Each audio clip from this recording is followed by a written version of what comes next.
সালামু আলাইকুম everyone, Dhaka metro গতে আপনাদেরকে স্বাগতম।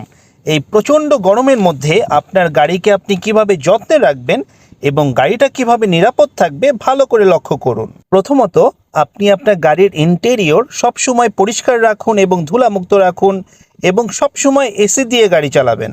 দ্বিতীয়ত, এই প্রচণ্ড গরমে ইঞ্জিন যখন তখন হিট হয়ে যেতে পারে, এই জন্য যখন আপনি ড্রাইভ করবেন আপনার অডোমিটারে খেয়াল রাখুন যে ইঞ্জিনের হিটের কাঁটা সঠিক পজিশনে আছে কিনা। তৃতীয়ত, যখন গাড়ি জ্যামে পড়ে থাকে তখন প্রত্যেকটি গাড়ির সাথে নিরাপদ দূরত্ব বজায় রাখুন, কেননা এক হলো সূর্যের তাপের কারণে গাড়ির বডি হিট হয়ে যায় এবং আশেপাশের গাড়ির গরম তো আছেই, আর বাংলাদেশের গাড়ি ম্যাক্সিমাম সিএনজি হওয়ার কারণে যদি প্রচণ্ড গরমে সিএনজিতে দুর্ঘটনা ঘটে সেই ক্ষেত্রে আপনার গাড়িটি নিরাপদে থাকবে নিরাপদ দূরত্ব বজায় রাখার কারণে।